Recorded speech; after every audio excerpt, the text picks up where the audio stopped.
বিধানসভা নির্বাচনের একেবারে দিনক্ষণ ঘোষণা হয়ে গিয়েছে। দেখুন, নির্বাচনের ভরকেন্দ্র যখন ভবানীপুর, তখন হটস্পট কিন্তু নন্দীগ্রাম। আজ কর্মী সভার মাধ্যমে ভোট কর্মসূচি শুরু করতে চলেছেন মমতা বন্দ্যোপাধ্যায়। কি বার্তা দেবেন মুখ্যমন্ত্রী, সেদিকে তো আমাদের অবশ্যই নজর থাকবে। তবে জোরদার লড়াই কিন্তু নন্দীগ্রামেও। আর এরই মধ্যে দেখুন, আগামীকাল বেরোতে চলেছে সাপ্লিমেন্টারি লিস্ট। আর এবার কমিশনের নির্দেশে আবার বাড়ি বাড়ি গিয়ে ভোটারদের আশ্বস্ত করছে পুলিশ। এই সমস্ত কিছু নিয়ে আজকে আমরা আলোচনা করব এবং আলোচনার জন্য স্টুডিওতে আমাদের অতিথিরাও রয়েছেন। তবে শুরুতে ঠিক যে খবরের, অর্থাৎ যে দিকে নজর, সেই হটস্পট নন্দীগ্রাম। রবিবাসরীয় দুপুরে ঘরের মাঠে প্রচার শুরু করলেন নন্দীগ্রামের বর্তমান বিধায়ক শুভেন্দু অধিকারী। অন্যদিকে বুধবার দলের হয়ে নিজের প্রচার সফরের দ্বিতীয় দিনে নন্দীগ্রামে রেখেছেন অভিষেক বন্দ্যোপাধ্যায়। অর্থাৎ লড়াইটা জোরদার। দেখুন, বেজে গেছে ভোট যুদ্ধের দামামা। এবারের বিধানসভা নির্বাচনে নিঃসন্দেহে ভরকেন্দ্র ভবানীপুর, অন্যদিকে নজর রয়েছে নন্দীগ্রামেও। জোড়া কেন্দ্রে একদিকে মমতা বন্দ্যোপাধ্যায়ের বিপরীতে শুভেন্দু অধিকারী, অন্যদিকে শুভেন্দু অধিকারীর উল্টো দিকে বিজেপি ছেড়ে আসা পবিত্র কর। পরপর দুদিন ভবানীপুরে প্রচার সেরে রবিবাসরীয় দুপুরে ঘরের মাঠে প্রচার শুরু করলেন নন্দীগ্রামের বর্তমান বিধায়ক শুভেন্দু অধিকারী। অন্যদিকে বুধবার নিজের প্রচার সফরের দ্বিতীয় দিনে নন্দীগ্রামকে রেখেছেন অভিষেক বন্দ্যোপাধ্যায়।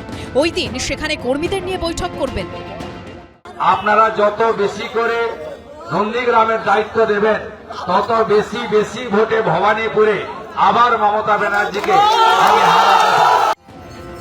এদিন আশাদতলিয়ার দুর্গা মন্দিরে পুজো দিয়ে প্রচার শুরু করেন শুভেন্দু অধিকারী। মন্দির থেকে বেরিয়ে খোল বাজিয়ে নাম সংকীর্তন করেন।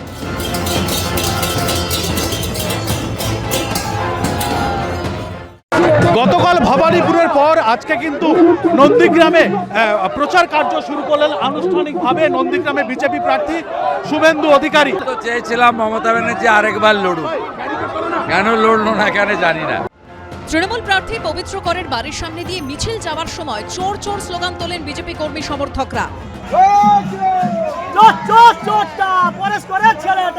আপনারা মমতা ব্যানার্জি শুভেন্দু অধিকারীর লড়াইকে, মমতা ব্যানার্জিকে হারিয়ে আমাকে জিতিয়েছেন।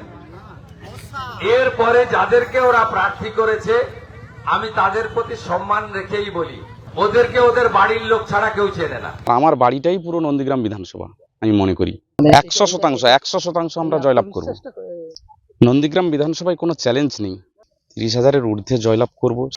জানুয়ারি মাসে অভিষেক বন্দ্যোপাধ্যায়ের উদ্যোগে শুভেন্দু অধিকারীর বিধানসভা কেন্দ্র নন্দীগ্রামে হয় স্বাস্থ্য পরিষেবা শিবির সেবাশ্রয়। 25শে মার্চ সেই নন্দীগ্রামে কর্মী বৈঠক করবেন অভিষেক বন্দ্যোপাধ্যায়। সেই দিনই ফের সভা করার ঘোষণা করেছেন শুভেন্দু অধিকারী।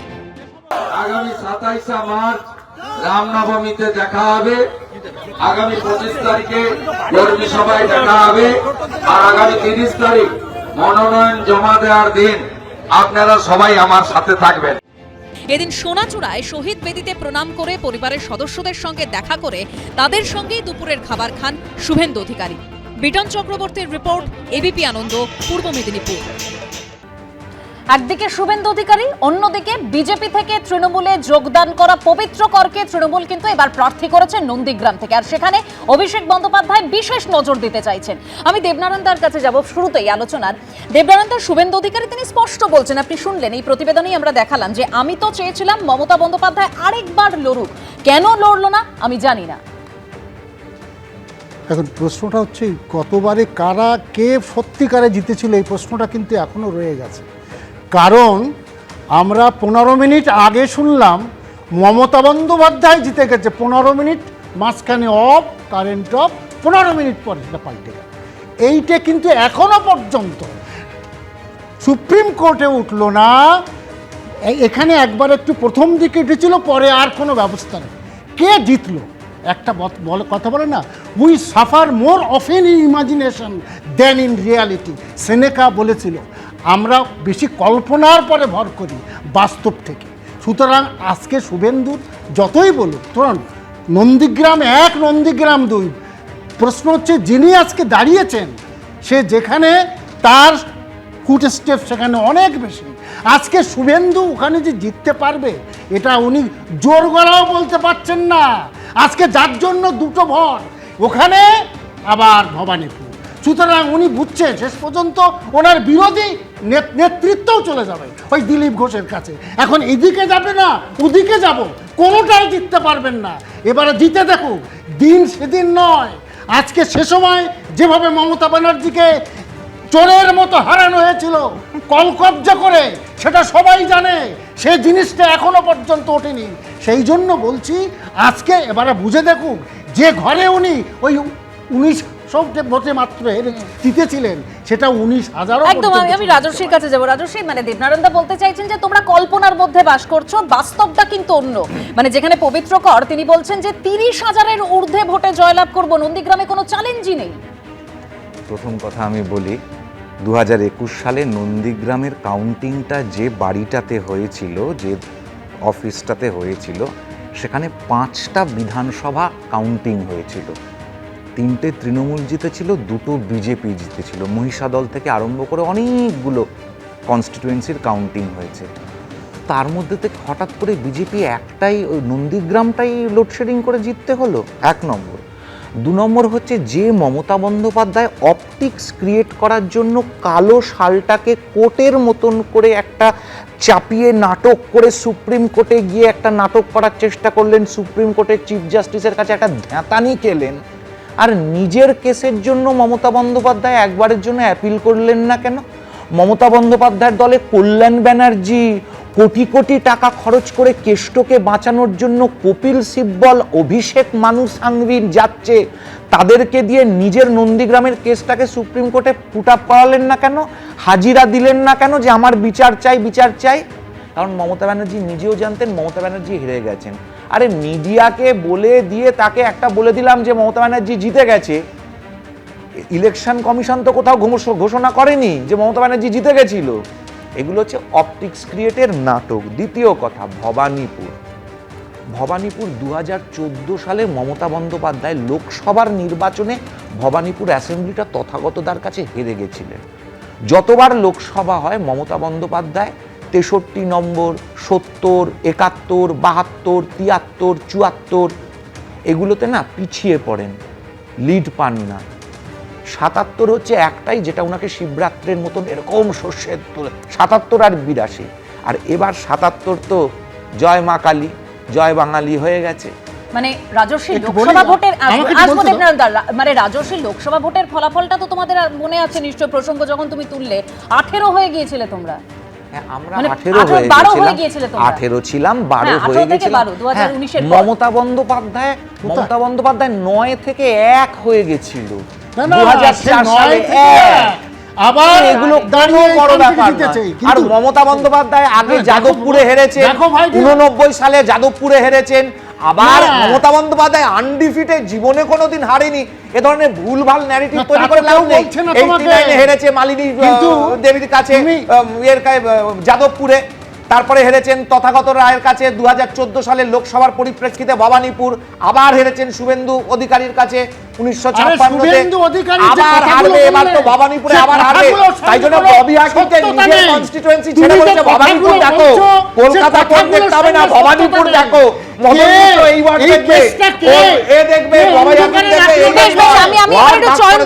আমি দুজনকে থামালাম, চয়নদার কাছে যাবো। চয়নদা, অর্থাৎ নন্দীগ্রামে একদিকে শুভেন্দু অধিকারী অর্থাৎ বিজেপির, অন্যদিকে তৃণমূলের পবিত্র কর, দুজনেই 100% আশাবাদী।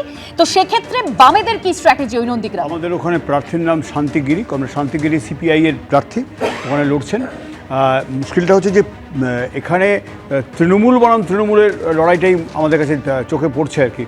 শুভেন্দু অধিকারী নিজে প্রাক্তন তৃণমূল, পবিত্র কর প্রাক্তন বিজেপি, কিন্তু একটা সময় তৃণমূল ছিল এবং একজন তৃণমূল নেতাকে বোধহয় খুনটুন করার জন্য ওনার নামে ছিল, কেস ছিল, এইসব ঘটনা। এবং এখন উনি বিজেপির দিকে 6 মাস জেল খাটার পর তারপর তিনি জামিন পান, এবং তারপর এখন তিনি তৃণমূলের হয়ে বলছেন 30,000-এর ভোটে বেশি ভোটে জিতব। তো এই রকম জায়গায় রাজশ্রী একটা কথা যেটা বললো সেটা খুব প্রণিধানযোগ্য, এবং দেবনারায়ণদা এই কথাটা বললেন। আমরা এখানে খুব স্পষ্টভাবে প্রশ্ন করছি, সেই মামলাটা এই বিধানসভা নির্বাচন ঘোষিত হয়ে গেছে, প্রচারও শুরু হয়ে গেল, সেই মামলা নিষ্পত্তি এখনও হলো না। আমরা তো পরিষ্কার বলছি, এখানে কি মমতা বন্দ্যোপাধ্যায় শুভেন্দু অধিকারীর কোনো বোঝাপড়ার হার হয়েছিল না জিত হয়েছিল? নইলে ওই মহিষাদলে লোডশেডিং হয়নি, হলদিয়াতে লোডশেডিং হয়নি, যেখানে দুটো জায়গায় গোনা হচ্ছিল, বেছে বেছে ওই সময়টুকুই নন্দীগ্রামে ওখানটা লোডশেডিং হয়েছিল কেন হলো? হঠাৎ। এবং আমি তো এই প্রশ্নটা করছি, আপনারা মামলাটা লড়ছেন না কেন? একটু চয়নদাকে বলুন, মামলাটা দেবেন লড়ছেন না না, কেন? দেবেন না, আসবো। আমি দুজনকে থামালাম, দেবেন না, রাজস্বী দুজনকে থামালাম। চয়নদা, হ্যাঁ চয়নদা, বলে নাম আছে কিছু? আপনারা ঠিকঠাক লড়ছেন ভবানীপুরে হারবে, না? আরে ভবানীপুরে কিন্তু নন্দীগ্রামে হারবার পরেও তো হারবে। ভদ্রমহিলা কোন রকম চ্যালেঞ্জের জায়গায় তো গেলেন না, এটাও তো আমাদের সন্দেহ লাগছে। কেন গেলেন না? এইখানে আমি পরিষ্কার বলছি, was it planning of RSS something like that. একদম খুব পরিষ্কার কথা, বিধানসভাতে মমতা ব্যানার্জি কি শুভেন্দু অধিকারীকে চেয়েছিলেন, এবং অদ্ভুতভাবে আমরা দেখেছিলাম নির্দিষ্টভাবে আজকের ডেট অবধিও ওই মামলার কোনো নিষ্পত্তি এখনো পর্যন্ত হয়নি। এবং কেন হয়নি সেটা তো উত্তরটা আপনারা দেবেন। এই প্রশ্নের উত্তরটা আপনারা দেবেন। আরে মুখ্যমন্ত্রী হেরেছেন, মুখ্যমন্ত্রী এখন পশ্চিমবাংলার ইতিহাসে কোনো মুখ্যমন্ত্রী সিটিং মুখ্যমন্ত্রী হারেননি বুদ্ধদেব ভট্টাচার্য ছাড়া। সুপ্রিম কোর্টে নিয়ে গেল মুখ্যমন্ত্রী হারেননি, আপনারা বুঝতে পারছেন একদিকে নন্দীগ্রামে যেরকম উত্তেজনার পারদ চড়ছে, তারই পাশাপাশি সেই 2021-এর দ্বৈরথ কিন্তু এবার দেখা যাবে ভবানীপুরে। আজ ভোটের প্রচার শুরু করছেন মমতা বন্দ্যোপাধ্যায়। অহিন্দ্র মঞ্চে কর্মী সভার মাধ্যমে তার ভোটের যে কর্মসূচি, সেই কর্মসূচি শুরু হতে চলেছে। মমতা বন্দ্যোপাধ্যায়ের এই কর্মী সভায় থাকবেন অভিষেক বন্দ্যোপাধ্যায়ও। তবে কি বার্তা দেন তিনি, ঠিক কি রণকৌশল তিনি স্থির করে দেন, সেদিকে আমাদের অবশ্যই নজর থাকবে। তবে আমি মহানন্দাদির কাছে যাব। মহানন্দাদি, মানে এবার ঠিক শুরুতেই যেরকম বললাম যে দুটো ভর কেন্দ্র, মানে একটা ভর কেন্দ্র যদি মানে অবশ্যই ভবানীপুর, তার পাশাপাশি হটস্পট তো ডেফিনেটলি নন্দীগ্রাম। হ্যাঁ, দেখো, অ্যাব্রাহাম লিঙ্কন একটা কথা বলেছিলেন যে কিছু সময়ের জন্য তুমি সবাইকে বোকা বানাতে পারো, কিছু লোককে সব সময়ের জন্য বোকা বানাতে পারো, কিন্তু সবাইকে সব সময়ের জন্য বোকা বানানো যায় না। এটা সমস্ত রাজনৈতিক দলেরই একটু মাথায় রাখা উচিত। যেটা সমস্যা সেটা হচ্ছে যে রাজনৈতিক এই যে যুদ্ধ শুরু হয়েছে, এটা অ্যাকচুয়ালি যুদ্ধের পর্যায়ে চলে যাচ্ছে। গণতান্ত্রিক দেশে ভোট হবে, মানুষ তাদের ম্যান্ডেট দেবে, নির্বাচিত করবেন জনপ্রতিনিধিকে যারা মানুষের পরিষেবা দেবে। কিন্তু এখানে না একটা যুদ্ধের আবহ তৈরি হচ্ছে, বিশেষ করে পশ্চিমবঙ্গের ভোটের ক্ষেত্রে এটা ভীষণভাবে বেশি। এবং বরাবরই এটা দেখেছি, আমরা সাধারণ নাগরিক, আমরা আর কিচ্ছু চাই না, আমরা সন্ত্রাস মুক্ত একটা ভোট চাই। সেখানে দায়িত্ব অবশ্যই কেন্দ্রীয় বাহিনী এবং রাজ্য প্রশাসন দু তরফের থেকে। নন্দীগ্রামে যে ঘটনাগুলো ঘটেছে, একটু আগেই আলোচনা থেকে বেরিয়ে আসছিল, এটা খুব জাস্টিফাইড কথা যে মাননীয় মুখ্যমন্ত্রী মমতা বন্দ্যোপাধ্যায় সেখানে শুভেন্দু অধিকারীর কাছে হেরেছিল, লোডশেডিং ইত্যাদি কথা সব মানুষ জেনে গেছে, কিন্তু তার নিষ্পত্তি, তার ফলটা তো আমরা কেউ জানতে পারিনি। আর ভবানীপুরে যে লড়াইটা এবারে শুভেন্দু অধিকারী মাননীয় মুখ্যমন্ত্রী মমতা বন্দ্যোপাধ্যায়ের এগেনস্টে লড়তে চলেছেন, এটা আর কিছু না হোক বিজেপি পার্টির জন্য একটা বার্তা বা রাজনৈতিক বার্তা। এবং এই যে লড়াইটা হতে চলেছে, সেখানে কে জিতবে কে হারবে সেগুলো ভোটের রেজাল্টে আমরা পাবো, কিন্তু এই যে একটা রাজনৈতিক বার্তা বিজেপি বিরোধী মানে হিসেবে দিতে পেরেছে, এইটাই কিন্তু তৃণমূলের কাছে চ্যালেঞ্জ হয়ে যাচ্ছে। মাননীয় মুখ্যমন্ত্রী নিজের জায়গা, তিনি পরিষেবা দেন কি দেন না, বা তিনি ব্যর্থ কি সার্থক, সেটা কিন্তু একেবারেই ভোটের রেজাল্টের দিন প্রকাশ হবে। কিন্তু এই জায়গাটা সিপিআইএম বা কংগ্রেস এই জায়গাটাই কিন্তু পৌঁছতে এখনো পাচ্ছে না।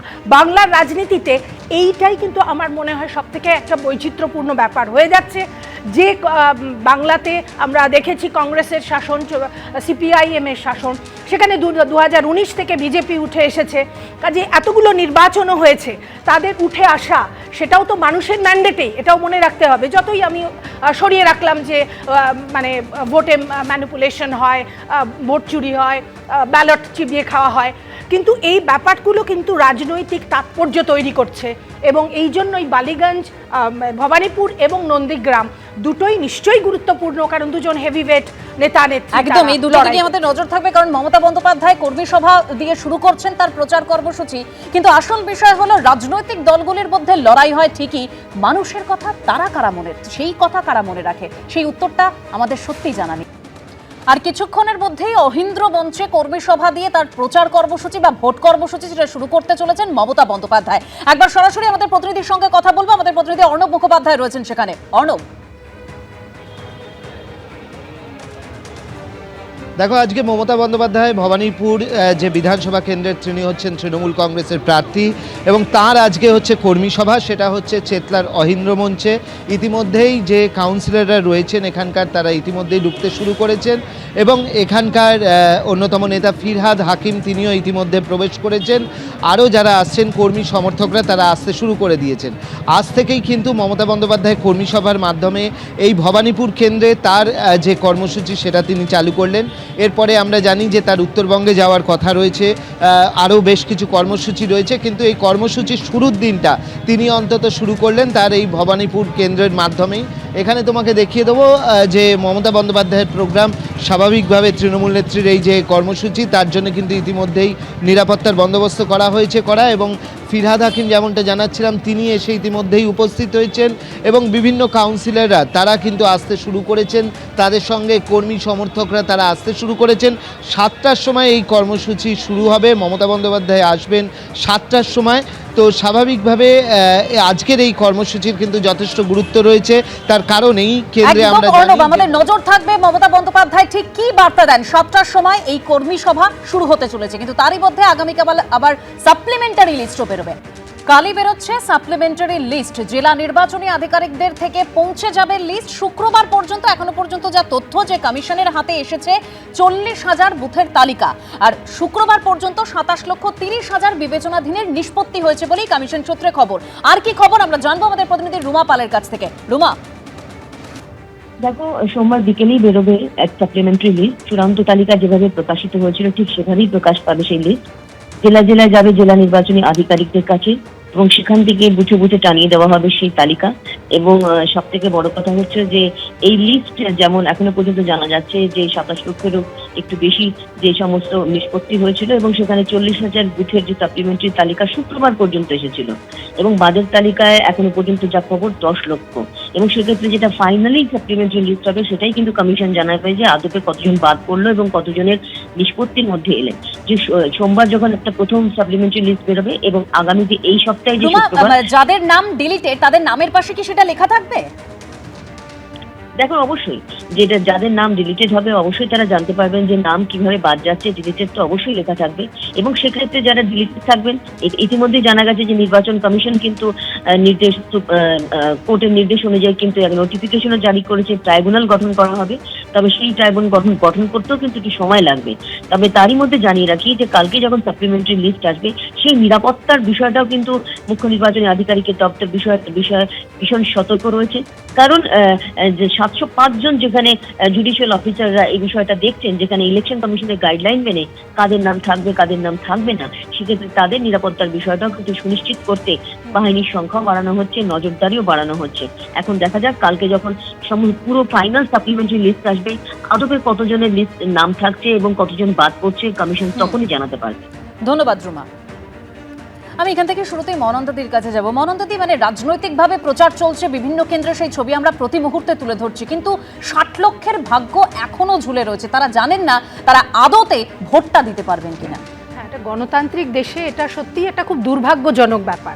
মানে এখন কি জানো তো দেবস্মিতা, কতগুলো জিনিসটা খুব দুর্ভাগ্যজনক হয়ে গেছে, যেমন দলবদল বা দুর্নীতি যেমন মান্যতা পেয়ে গেছে অত্যন্ত দুর্ভাগ্যজনকভাবে আমাদের এই রাজ্যে, ঠিক সেইভাবেই এই প্রশাসনিক কাজটা একটা ভোটের সঙ্গে যুক্ত হয়ে যাচ্ছে। বা বিরোধী রাজ্যগুলোতে যে অভিযোগ মানে শাসক দল করছে যে এইটাকে একটা হাতিয়ার করা হচ্ছে।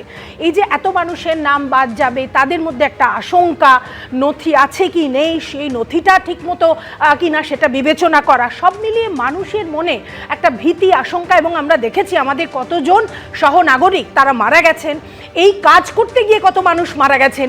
এটা কি কাম্য? একটা স্বাধীন দেশে গণতান্ত্রিক প্রক্রিয়ায় এসআইআর হবে, এগুলো নতুন কিছু নয়, কিন্তু এত মানুষের হয়রানি কেন হবে? এটাই হচ্ছে আমার সাধারণ নাগরিক হিসেবে প্রশ্ন। এবং এই এতজন মানুষের যে নাম বাদ গেছে সেটা তো একটা জিনিস, আর বিচারাধীনের মধ্যেও তারা নিষ্পত্তি করে চলেছেন, ভালো কথা, কিন্তু যাদেরটা নিষ্পত্তি হবে না তারা কি করবে? তারা তো ভোট দিতে পারবে না। তাহলে এই এত বড় একটা দেশে গণতান্ত্রিক উপায়ে ভোট হবে, কেন তাদের নামটা বাদ যাচ্ছে? আবার একটা ট্রাইব্যুনালে গিয়ে তারা ফিরে আসতে পারবে কিনা? সব মিলিয়ে কিন্তু ভীষণ কমপ্লিকেশন। এটা কাম্য ছিল না আমাদের দেশে। একটা লার্জেস্ট ডেমোক্রেসি পৃথিবীর মধ্যে আমরা, সেখানে ভোট প্রক্রিয়াটা এতদিন ধরে সুন্দরভাবে একদম আমাদের আশা যে এই প্রক্রিয়া একেবারে সঠিকভাবে হবে, কারণ সুপ্রিম কোর্ট নজরদারি করছে। আমরা প্রত্যেকেই আশাবাদী যে বৈধ ভোটাররা তারা ভোটটা দিতে পারবেন, কিন্তু এই যে সাপ্লিমেন্টারি লিস্ট তা নিয়ে শাসক বিরোধী তরজা একেবারে চরমে পৌঁছেছে। কে কি বলেছেন একবার শোনাবো আপনাদের। আপনারা দেখেছেন গত পরশু দুদিন আগে কলকাতা হাইকোর্ট অবসরপ্রাপ্ত বিচারপতিদের দিয়ে ট্রাইব্যুনাল বানিয়ে দিয়েছে। তাই সোমবার প্রকাশিত সাপ্লিমেন্ট চার্জশিটে অ্যাডজুডিকেট হিসেবে যাদের নাম বাতিল হবে তারাও কিন্তু ট্রাইব্যুনালে আবেদন করতে পারবেন। আমি অনুরোধ করব সকলকে মমতা ব্যানার্জির উস্কানিতে বা কামরুজ্জামানদের উস্কানিতে বা হুমায়ুন কবিরদের উস্কানিতে ফাঁদে কেউ পা দেবেন না। পশ্চিমবঙ্গে শান্তি বজায় রাখুন। যদি মনে করেন আমার সঙ্গে বিচার বিভাগ থেকে নিযুক্ত লোকেরা অন্যায় করেছে, আমার নাম সাপ্লিমেন্ট চার্জশিটে আসা উচিত ছিল, তার জন্যই কিন্তু মহামান্য আদালত ট্রাইব্যুনাল বানিয়ে দিয়েছে। সেখানে আবেদন করুন, বিচার নিশ্চয়ই পাবেন। মনে হচ্ছে না, তবে বাদ হবে। আমরা লড়াই চালিয়ে যাব, 6 নম্বর ফর্মে ভর্তি করে আবার অন্তর্ভুক্তির জন্য দাবি জানাবো। না হলেও নির্বাচনের মনোনয়নের শেষ দিন পর্যন্ত ফর্ম জমা দেয়, আমরা চেষ্টা করব। বিজেপি নেতারা তার টার্গেট করেই এসছে এখানটায় নির্বাচন কমিশনের সামনে রেখে। কেউ মৃত তাকে আমরা বলি না জীবিত, কেউ জীবিত তাকে আমরা বলি না মৃত। তাতে কি বাদ গেছে না বাদে তারা জানে। আমার বক্তব্য হচ্ছে যে যারা নাম বাদ গেছে তারা সবাই রাস্তায় বেরিয়ে আসুন, তাদের সকলের জন্য আমরা আছি। কার নাম বাজাচ্ছে, কেন বাজাচ্ছে, তারা সবাই বেরিয়ে আসুন রাস্তায়। এই জিনিস যে হবে, এটা যে হতে পারে, এই সম্ভাবনার কথা সব থেকে আগে আমরা বলেছি। সবকিছু হয়ে যাওয়ার পর যখন রুগী মরে গেছে তখন তার উপরে আতর ছিটিয়ে বাংলার মুখ্যমন্ত্রী রাজনীতি করতে পারেন না। সব থেকে আগে রাজ্যকে এগিয়ে আসতে হবে। সুপ্রিম কোর্ট যান কালকে, সুপ্রিম কোর্ট কালকে যান, বলুন যে ভোটারের ভোট দেওয়ার অধিকার কেড়ে নিলে আমরা বাংলায় ভোট বয়কট করব, বলুন। আগামীকাল সাপ্লিমেন্টারি লিস্ট প্রকাশ পেতে চলেছে, জেলা নির্বাচনী আধিকারিকদের কাছে পৌঁছে যাবে এই লিস্ট। কিভাবে এই লিস্ট ডিস্ট্রিবিউট হবে সে বিষয়ে আমরা জানবো। আর কি তথ্য রয়েছেন আমাদের অপর প্রতিনিধি সৌমিত্র রায় রয়েছেন আমাদের সঙ্গে। সৌমিত্র, দেখো আগামীকাল সাপ্লিমেন্টারি লিস্ট বেরোবে। কমিশন সূত্রে যেটা খবর, নির্বাচন কমিশন সূত্রের খবর, আগামীকাল সেই লিস্ট বেরোতে সন্ধে হয়ে যাবে। সন্ধে 6টার পর এই লিস্ট বেরোবে এবং এই লিস্টে কত লাখ জনের নাম থাকবে এটা একটা সব থেকে বড় প্রশ্ন ছিল, যেটা নির্বাচন কমিশন সূত্রে যেটা জানা যাচ্ছে যে প্রায় 28 লক্ষ নাম কালকের লিস্টে বেরোবে। দুটো পার্টে নামগুলো থাকবে। একটা হচ্ছে অ্যাডিশন লিস্ট, অর্থাৎ যাদের নাম অ্যাড হলো সেই তালিকা যেমন থাকবে, তার পাশাপাশি আরেকটা যে তালিকা থাকবে যাদের নাম বাদ গেল সেই তালিকাও আগামীকাল থাকবে। এবং সাপ্লিমেন্টারি লিস্টের যে নামগুলো সেটা আগামীকাল, যেটা নির্বাচন কমিশন দপ্তর সূত্রে যেটা জানা গেছে, যে অনলাইনেও দেখতে পাওয়া যাবে। এবং যে লিস্টের হার্ড কপি, সেই হার্ড কপি বিভিন্ন জেলায় ডিএম অফিসে যেমন থাকবে এবং পাশাপাশি বিভিন্ন বুথেও সেই লিস্টের হার্ড কপি পৌঁছে যাবে। এবং আজকে এছাড়াও যেটা একটা খবর সেটা হচ্ছে নির্বাচন কমিশন সূত্রে, সেটা হচ্ছে যে আগামী 31শে মার্চের মধ্যে রাজ্যে আরো 300 কোম্পানি কেন্দ্রীয় বাহিনী চলে আসবে এবং এই 300 কোম্পানি কেন্দ্রীয় বাহিনী রাজ্যের বিভিন্ন জেলায় তারা পৌঁছে যাবে। এইটাই হচ্ছে আজকের খবর। এবং এই সাপ্লিমেন্টারি লিস্ট আগামীকাল সন্ধ্যে 6টার পর বেরোবে এবং প্রায় 28 লক্ষ নাম এই লিস্টে থাকবে। একদম সৌমিত্র, অর্থাৎ এখনো পর্যন্ত যা তথ্য যে আগামীকাল সন্ধ্যে 6টার সময় এই সাপ্লিমেন্টারি লিস্ট বেরোবে এবং 28 লক্ষের নাম কালকে থাকবে এবং যাদের নাম বাদ গেছে সেই তালিকাও থাকবে। দেবনারায়ণ মানে শুভেন্দু অধিকারীর বক্তব্য আপনি শুনলেন যে এখানে দ্বন্দ্বের কোনো জায়গা নেই, ট্রাইব্যুনাল গঠন করে দেওয়া হয়েছে, যাদের সমস্যা রয়েছে তারা ট্রাইব্যুনালে আপিল করবেন, বিচার পাবেন। রবীন্দ্রনাথ তার অভয় কাব্যে কবিতা এক জায়গায় লিখছেন, দেবতা রাক্ষস নয় মেলি মৃত্যুগ্রাস, প্রবঞ্চনা করে তুমি দেখাইছ ত্রাস। শেক্সপিয়ারও রোমিওর জুলিয়েটে একটা কথা বলেছিলেন, when we make selfish decision we destroy those left in the wake of disaster। যখন আপনার স্বার্থপর সিদ্ধান্ত নিই তখন বিপর্যয়ের দোহাই দিয়ে অবশিষ্টদের শেষ করে দিই, ধ্বংস করে দিই। এই 60 লক্ষকে বাদ দেওয়ার চেষ্টা করেছিল এখনো পর্যন্ত। আজকে যদি 10 লক্ষকে বাদ দেওয়া হয় তারা কোথায় যাবে? মাত্র কয়েকদিনে তারা কি করবে? আর মাত্র ধরো 15 দিন আছে, 15 দিনে 60 লক্ষের মধ্যে ধরো 20 থেকে 25 লক্ষ বাদ যাবে। তারা কোথায় যাবে? তারা তো ভোট দিতে পারবে না। এইটাই হচ্ছে নির্বাচন কমিশনের পিশাচ মানধারা। পশ্চিমবঙ্গকে এইভাবে শোষণ করার চেষ্টা করছে। যারা 20-25 লক্ষের থেকে আসবে না ওরা সুপ্রিম কোর্টের তো নজরদারি রয়েছে এর উপর। শোনো, এই বাদ যাচ্ছে এটাও বলা যাচ্ছে একটা শ্রেণীর 70% প্রায় একটা শ্রেণী, তার মানে বেশি বাদ যাচ্ছে একটা শ্রেণী, যে শ্রেণীকে ওই বিজেপি ঘৃণা করে এবং বিজেপি সেই শ্রেণীর বিরুদ্ধে কথা বলে। এইটাই চেয়েছে যে 4টে জেলায় বাদ গিয়েছে তারা বেশি বাদ। আচ্ছা রাজর্ষি, আমার নাম দেবনারায়ণ দা। ঠিক আছে ঠিক আছে। দেবনারায়ণ দা যে জ্যোতিষী করেন এটা তো আমার আগে জানা ছিল না। দেখুন, যারা জ্যোতিষী করেন তাদের টিভিতে না এসে বরঞ্চ একটা চেম্বার গড়িয়াহাট বউবাজারে খুললে বেশি রোজগারপাতি হবে। এই যে শ্রেণীর কথাটা বললেন, এবার দেবনারায়ণ দা কী করে জানলেন কোন শ্রেণী কে কী, এই বৃত্তান্তে ক্লাসিফিকেশানটা এলো কোথার থেকে? আমরা তো কেউ জানি না। তাহলে কি ইলেকশন কমিশনের সাথে আলাদা কোনো গট-আপ আছে তৃণমূলের যেখান থেকে এই খবরগুলো পাওয়া যাচ্ছে? তাহলে বাকিটা মানুষকে বুঝতে হবে। তবে দেবনারায়ণ দা এই শেক্সপিয়ার বলবেন না, গ্রামের মানুষ বুঝতে পারে না। আপনি বরঞ্চ পার্থ অর্পিতা বলুন, খেলনা টেলনা বলুন, মদনদার কথা বলুন, 10 জন গার্লফ্রেন্ডের কথা বলুন, মানুষ বুঝতে পারবে। শেক্সপিয়ারের রোমিও জুলিয়েট কি করে? না রোমিও জুলিয়েট বুঝতে পারবে না। বাংলা না আপনি কেন বহিরাগত রোমিও জুলিয়েটের কথা বলছেন? বাংলার আপন পার্থ অর্পিতা আছে, বাংলার আপন পার্থ অর্পিতা আছে, তার কথা বলুন। কোথাকার কোন বহিরাগত রোমিও জুলিয়েট তাদের কথা বলছেন আপনি? এই সমস্ত রোমিও জুলিয়েট বলবেন না, মানুষ বুঝবে না। পার্থ অর্পিতার কথা বলুন। আরে পয়েন্টটাই আছে তো, পার্থ অর্পিতা পয়েন্ট না, পার্থ অর্পিতা পয়েন্ট না, আগে তলা 52 কোটি পয়েন্ট নয়। চয়নদা রিঅ্যাকশন নেবে। এখানে অন্য কথা বেশি আসছে, সেটা হচ্ছে কি একদম পরিষ্কার কথা। আপনারা আমাদের পার্টির অবস্থানটা বলেননি, আমি আমাদের পার্টির অবস্থানটা জানিয়ে দিচ্ছি। সবার ভোটাধিকার রক্ষার জন্য আমরা শেষ পর্যন্ত লড়াই করব। আগামী 31 তারিখের মধ্যে সমস্ত বিষয়গুলো নিষ্পত্তি হয়ে যাওয়ার কথা অন্তত নির্বাচন কমিশনের যা প্রতিশ্রুতি সে অনুযায়ী, না হলে লড়াই আরও তীব্র হবে। যাদের নাম বাদ গেছে, কোনো গল্প কথা আমরা বলছি না, যাদের নাম বাদ গেছে এখন পর্যন্ত সংবাদ মাধ্যমে যেটুকু উঠে এসেছে গ্রাউন্ড জিরো রিপোর্ট এবং নির্বাচন কমিশনের সঙ্গে নিয়মিত যোগাযোগ রাখার ফলে সংবাদ মাধ্যমে যে রিপোর্ট এসে রয়েছে তাতে দেবনারায়ণদার নির্দিষ্ট কিছু তথ্য দিলেন না বটে, কিন্তু আমরা যা দেখতে পেয়েছি একটা নির্দিষ্ট সম্প্রদায়কে লক্ষ্য করেই এই নাম বাদ দেওয়ার প্রবণতা রয়েছে। আজকেও আমাদের কিছু কিছু অপ্রীতিকর ঘটনার মুখোমুখি হতে হচ্ছে সকালবেলাতে, যেখানটা এখনও দাঁড়িয়ে গোলমালের সম্ভাবনা রয়েছে। এবং খুব পরিষ্কার কথা বলছি, এইখানে এই যে বিরোধী দলনেতা হঠাৎ করে বলে ফেললেন সাপ্লিমেন্টারি চার্জশিট, কার্যত উনি চার্জশিটের কথাটা মুখ ফসকে বলেছেন, কিন্তু ঘটনাটা যেন চার্জশিটই দিতে চাইছে নির্বাচন কমিশন। জনগণকে শত্রু ঘোষণা করে রাষ্ট্র চ্যালেঞ্জ করে দিল, তুমি নাগরিক লও, তুমি প্রমাণ করো তুমি নাগরিক, তুমি ভোটার, তুমি বৈধ নাগরিক ছাড়া ভোটাধিকার পাওয়া যায় না, তুমি নাগরিক সেটাই প্রমাণ করতে পারবে না। এই জায়গাটায় দাঁড়িয়ে একটা গরিব মানুষ সমস্ত অধিপত্র পাবে কোত্থেকে, এই প্রশ্ন আমরা প্রথমেই তুলেছিলাম, আজও তুলছি। কিন্তু এসআইআরটাকে রেখে এসআইআর এর প্রক্রিয়ায় বিরোধিতা আমরা করিনি এই একটাই কারণে যে মানুষকে বাদ দিয়ে কিছু নেই, ভোটারকে বাদ দিয়ে ভোট এই বাংলা মেনে নেবে না, আমরা তো মেনে নেবই না, ছেড়েই দিন। কিন্তু ভোটাধিকার লড়াই বা রক্ষার লড়াইয়ে আমরা শেষ পর্যন্ত আছি। 31 তারিখের মধ্যে নিষ্পত্তি না হলে লড়াই কি হবে আপনারা এখানে বসে আমি বলে দিলাম দেখতে পাবেন। রাজর্ষি, এক নম্বর কথা আছে পার্টি নেই তার আবার অবস্থান, পার্টি নেই অবস্থান, তার আবার পার্টি আছে কিনা বুঝতে পারবেন ভাই, বুঝতে পারবেন ভাই। আচ্ছা আপনারা সবাই তো বলেন, আপনারা নিজেরাও জানতেন, আপনারা সবাই তো বলেন, বুঝে নেবেন। দ্বিতীয় কথা হচ্ছে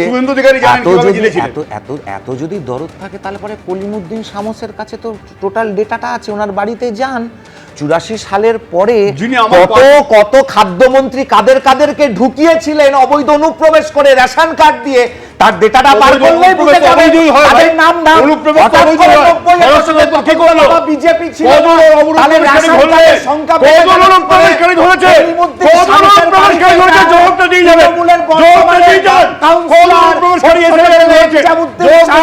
তার কাছ থেকে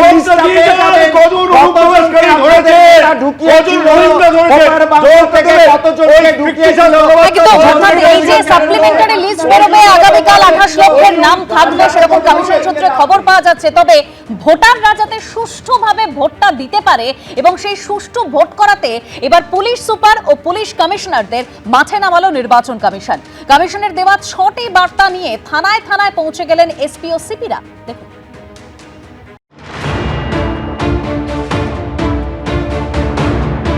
হাতে গুনে ভোট শুরু হতে বাকি ঠিক 1 মাস। তারই প্রস্তুতিতে বিশেষ গুরুত্ব দিচ্ছে নির্বাচন কমিশন। অবাধ ও সুষ্ঠু ভোট করাতে এবার পুলিশ সুপার ও পুলিশ কমিশনারদের মাঠে নামালো তারা। কমিশনের তরফে 6 দফা বার্তা প্রত্যেক থানায় পৌঁছে দেওয়ার দায়িত্ব দেওয়া হয়েছে এসপি ও সিপিদের।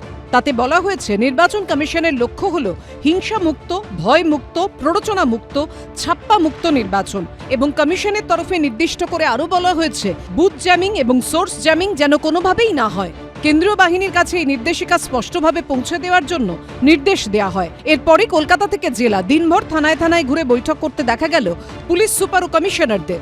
ভাঙড় থানায় গিয়ে বৈঠক করলেন কলকাতার নতুন পুলিশ কমিশনার অজয় নন্দ। সূত্রের খবর, বৈঠকে তিনি বলেন প্রিভেন্টিভ অ্যাকশনে গুরুত্ব দিতে হবে। প্রিভেন্টিভ অ্যাকশনে দেরি হলে গন্ডগোল আরও বাড়ে। ভিন রাজ্য থেকে অনেক পুলিশ আধিকারিক এসেছেন, তাদেরকেও যেন সহযোগিতা করা হয়। তারা কোনো নথি চাইলে তা দিতে হবে।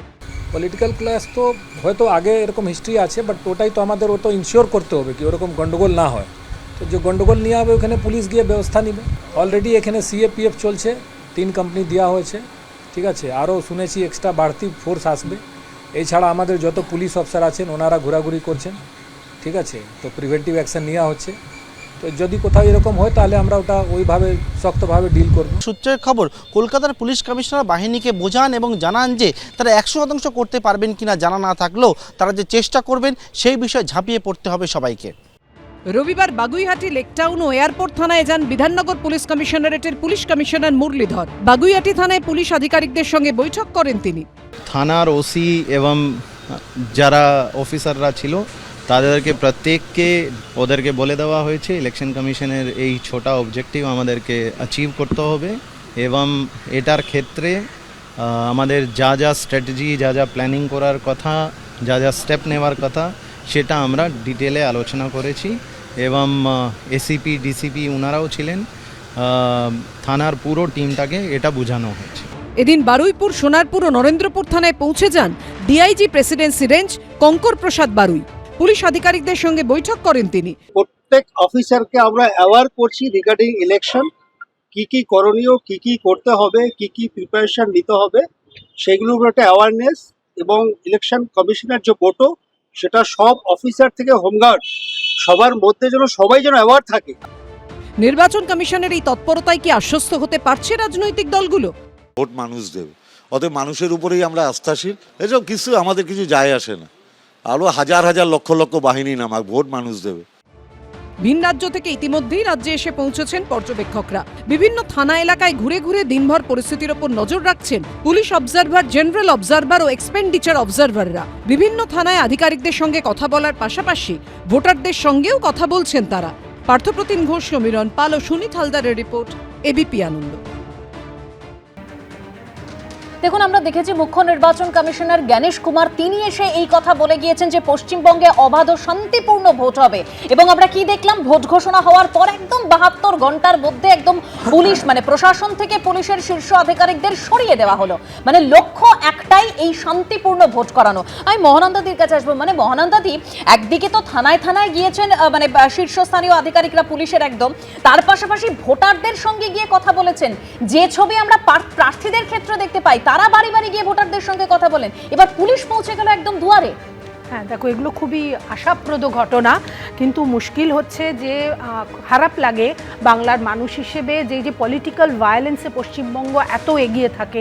অন্য রাজ্যের ভোটে কিছু হয় না, আমাদের এখানে তুমি দেখো 2019 থেকে 21-এর মধ্যে 47 জন মারা গেছে, 2021-এ 17 জন, 2023-এ 11 জন। এই যে মানুষগুলো মারা যাচ্ছে, নিরীহ মানুষ, এই শুধুমাত্র একটা ভোটের জন্য, এইটা ভাবতে ভীষণ খারাপ লাগে। আর অনুপ্রবেশকারী নিয়ে একটা কথা বলবো, একটু ইতিহাস দেখতে হবে।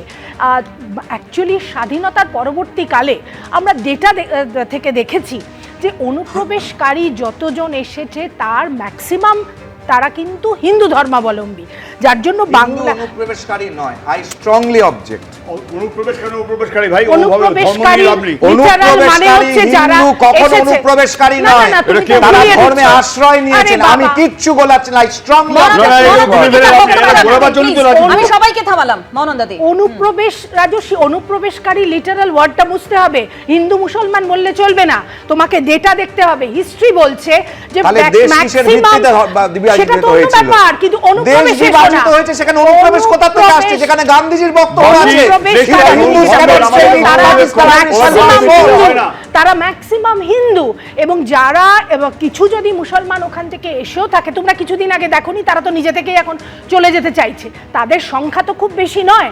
কাজে ক্লিয়ার ভোটার লিস্ট হোক, এখানে হিন্দু মুসলমান এই বিভাজন একেবারে বাংলার রাজনীতিতে এগুলো অত্যন্ত দুর্ভাগ্যজনক বলে মনে হচ্ছে। বাংলার মানুষ আমরা যেরকম বলছিলাম যে একেবারে পুলিশ এবার দুয়ারে দুয়ারে পৌঁছে যাচ্ছে, কেন্দ্রীয় বাহিনীকে নির্দেশিকা দিচ্ছেন এবার পশ্চিম মেদিনীপুরের এসপি পাপিয়া সুলতানা, ভোটারদের আস্থা বাড়াতে পাশে দাঁড়ান, প্রতিদিন এলাকায় যান, দুষ্কৃতীরা হয় এলাকা ছেড়ে পালাবে, নয়তো অশান্তি করা ছেড়ে দেবে। उन्हें ले लीजिए, उन्हें जाके एकदम बात कीजिए कि आपको डर है, ऐसा हम लोग को लगा था, इसलिए आपके नाम लिस्ट है। हम लोग इसीलिए रोज आपके एरिया में आएंगे, आपके साथ आएंगे, आपको ये बस कॉन्फिडेंस देना है कि कोई डर नहीं है, ठीक है। और जो क्रिटिकल बूथ है वो भी हम लोग विजिट करेंगे, जितना भी ट्रबल मंगर है सबका डिटेल्स हो रहा है, जगह में एकदम पूरा जा रहा है। बाकी सबको बोलना है जो ट्रबल मंगर है वो भाग जाएगा या तो ट्रबल करना छोड़ देंगे, ठीक है, क्योंकि हम हैं और कोई नहीं। ওকে, আমি চয়নদার কাছে যাব, মানে চয়নদার সাধারণ মানুষ বা ভোটাররা তারা তো এটাই চান যে মানুষের পাশে পুলিশ এসে দাঁড়াক এবং দুষ্কৃতীদের কড়া হাতে দমন করুন, যে কথা একদম পাপিয়া সুলতানা এসপি তিনি বলছেন, ভোট কেন্দ্রে যাতে সুষ্ঠুভাবে মানুষ যেতে পারেন, তাদের ভোটটা প্রদান করতে পারেন। তাই কি হলে ভালো, কিন্তু ঘটনা হচ্ছে যে আমাদের চোখের সামনে তো আমরা অন্য কিছু দেখেছি, যে যখন সিএ এনআরসি হচ্ছিল তখন হঠাৎ দেখছিলাম কেন্দ্রীয় সংস্থায় মুখ্যমন্ত্রীর পরিবার এবং দলের বিরুদ্ধে যা যা তদন্ত ছিল সেগুলো বন্ধ করে দিল, এবং অদ্ভুতভাবে দেখছিলাম যে হেডলাইন যাচ্ছে ভবানীপুরে মমতা, নন্দীগ্রামের শুভেন্দু। তার মানে কি ফিক্সেশন হয়ে গেছে ম্যাচ, এবং সেটাকেই বৈধতা দেওয়ার জন্য এই ধমকগুলো এখন লোক দেখানো দেওয়া হচ্ছে না, তো প্রশ্নটা রয়ে গেল। কিন্তু ভোটাধিকার রক্ষার জন্য শেষ পর্যন্ত আমরা লড়বো জনগণের, এইটুকু আমরা এখনই অ্যাসিওর করে দিচ্ছি। দেখুন এসপি কি বলছে না বলছে সেটা কাজে করে দেখাতে হবে। কলকাতা পৌরসভার নির্বাচন গোটা পশ্চিমবঙ্গ দেখেছে, কিন্তু তার থেকেও বড় কথা হচ্ছে গতকালকে থানায় থানায় ইনস্ট্রাকশনস এসেছে, বিজেপির প্রমুখ কার্যকর্তা পাড়ায় পাড়ায় এলাকায় যারা আছে তাদের নামের লিস্ট তৈরি করে তাদের নামে 107-এর ধারার কেস দিতে হবে, যদি পুরনো কোনো কেস থেকে থাকে তাহলে সেগুলোকে খুলে নিয়ে তাদেরকে ভেতরে ঢোকাতে হবে। যে ওসি যে আইও এই কাজগুলো করবেন নিজ দায়িত্বে করবেন, হাইকোর্ট সুপ্রিম কোর্ট করে চাকরি নিয়ে টানাটানি পড়ে যাবে যদি মমতার ব্যানার্জির এই ধরনের প্রশাসন থেকে যে আদেশগুলো এসছে তৃণমূল থেকে এগুলোকে যদি করার চেষ্টা করেন। রাজনৈতিকভাবে লড়ুন, প্রশাসন পুলিশকে রাজনীতির ময়দানে নামাবেন না। আর শেষ কথা বলে শেষ করছি যে অবৈধ অনুপ্রবেশকারী ইল্লিগাল ইনফিল্ট্রেটার পূর্ববঙ্গ এবং পশ্চিম পাকিস্তান থেকে আসা প্রতিটি হিন্দু শরণার্থী, তারা রেফিউজি, তারা কেউ ইল্লিগাল ইনফিল্ট্রেটর নয়। আমি একটা কথা বলি, ঠিকই নিঃসন্দেহে এটা প্রশংসার্য, কিন্তু আমার একটা বক্তব্য আছে।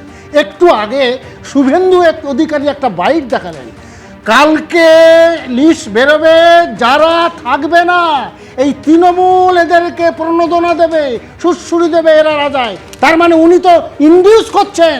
আজকে 10 থেকে আজকে প্রথমে 10 পক্ষ, হয়তো 25-30 লক্ষ, যদি 25 লক্ষই যদি বাদ যায়, তাদের কি সুশ্রুড়ি দিচ্ছেন? তাদের বিরুদ্ধে চার্জশিট, তারা কি করবে? রাস্তায় এসে দাঁড়াবে? এটা তো বলেই দিচ্ছে তৃণমূল সুশ্রুড়ি দিচ্ছে না, তাদেরকে সুশ্রুড়ি দেওয়ানোর জন্য শুভেন্দু অধিকারী যেটা বলছে এইটাই তো সুশ্রুড়ি। শুভেন্দু অধিকারীকে বারবার বলছে যারা পারবে না তারা রাস্তায় দাঁড়াবে, তাদের বিরুদ্ধে তারা কি বলবে? তারা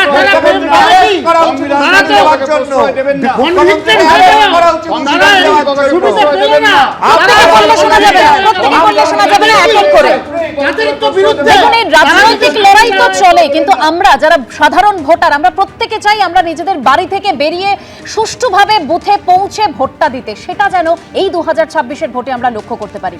আজকে আলোচনা এখানেই শেষ করছি। এবিপি আনন্দ, এগিয়ে থাকে, এগিয়ে রাখে।